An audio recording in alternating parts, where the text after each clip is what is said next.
কিভাবে বাংলাদেশের শাসন পরিবর্তন সফলভাবে সাজিয়েছে। এই আধুনিক সময়ে পুরনো দিনের মতো ট্যাঙ্ক ফাইটার জেট দিয়ে যুদ্ধ বা সেনা অভ্যুত্থান বা সরকার ফেলে দেওয়া হয় না। এখন একটি পাওয়ার প্লের সূক্ষ্ম শিল্প মাত্র। বাংলাদেশ একটি অসাধারণ যাত্রার মধ্যে ছিল। অর্থনৈতিক উন্নতি হচ্ছিল, সামাজিক সংস্কার পুরো কদমে চলছিল।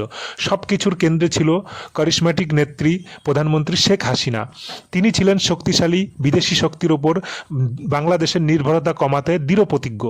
তবে হাসিনার দৃঢ়তা সবার সাথে ভালোভাবে বসাতে পারেননি, বিশেষ করে বড় শক্তির সাথে। চীনের সাথে তার ঘনিষ্ঠ সম্পর্ক, বিশেষ করে বেল্ট অ্যান্ড রোডের অধীনে বড় অকাঠামো চুক্তি ওয়াশিংটনের ভ্রু কুঁচকে তুলেছিল। এশিয়ায় চীনের ক্রমবর্ধমান প্রভাব সম্পর্কে ইতিমধ্যেই সতর্ক মার্কিন যুক্তরাষ্ট্র। নতুন স্নায়ুযুদ্ধে বাংলাদেশকে একটি সমালোচনামূলক দাবা খেলা হিসাবে দেখেছে। কোভিডের পর ধীরে ধীরে অর্থনৈতিক প্রবৃদ্ধি, ক্রমবর্ধমান বেকারত্ব এবং সামাজিক অস্থিরতার মধ্যে বাংলাদেশের বিরোধী দলগুলোকে শক্তিশালী হতে শুরু করায়। বাংলাদেশের প্রথম বিরোধী দল বিএনপি আগে থেকেই সিআইএর সঙ্গে ঘনিষ্ঠ যোগাযোগ রেখেছিল। তারাই ঢাকার রাজপথে গুজব ছড়াতে শুরু করতে থাকে প্রথম থেকেই। সিআইএর ডিরেক্টর প্রতিবেদনে প্রকাশ করেছে, প্রতিবেদনে বাংলাদেশ ও চীনের মধ্যে এক গোপন চুক্তি প্রকাশ করা হয়েছে, যা চট্টগ্রামে কৌশলগত বন্দর চীনের সামরিক বাহিনীকে প্রবেশের সুযোগ করে দেবে। এই চুক্তি ভারত মহাসাগরে আমেরিকা ও তার শক্তির ভারসাম্যকে বিপর্যস্ত করে তোলার জন্য যথেষ্ট ছিল। কিন্তু আসল টার্নিং পয়েন্ট আসে যখন আমেরিকা শেখ হাসিনাকে সেন্ট মার্টিন দ্বীপে একটি সামরিক ঘাঁটি তৈরির অনুমোদন দিতে বলে। মার্টিন দ্বীপ 3 বর্গ কিলোমিটার একটি দ্বীপ। এই দ্বীপটি বঙ্গোপসাগরে অবস্থিত এবং এটি আনুষ্ঠানিকভাবে বাংলাদেশের সম্পত্তি।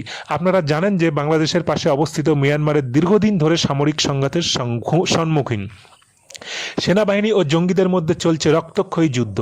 আর এই সেন্ট মার্টিন দ্বীপ থেকে মায়ানমারের দূরত্ব মাত্র 8 কিলোমিটার। এই দ্বীপ নিয়ে মায়ানমারের সঙ্গে বাংলাদেশের দীর্ঘকালীন যুদ্ধ চলছিল। আমেরিকার কাছে এটা নতুন কোনো দাবি ছিল না।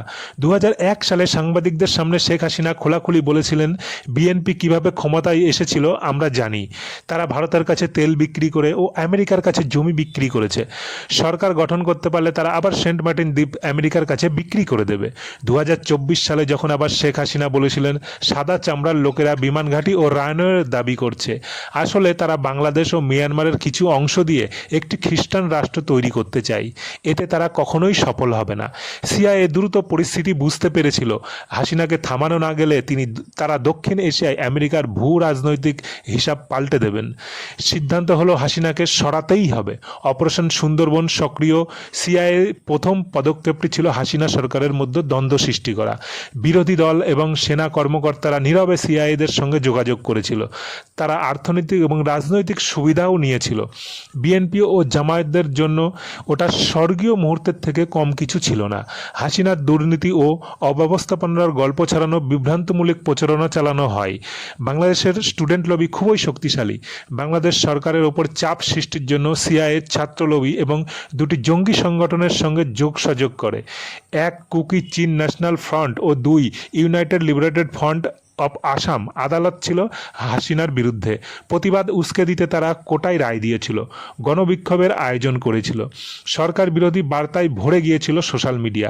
একটি পূর্ণ প্রতিস্ফুটি রাজনৈতিক সংকটের মঞ্চ তৈরি করা হয়েছিল।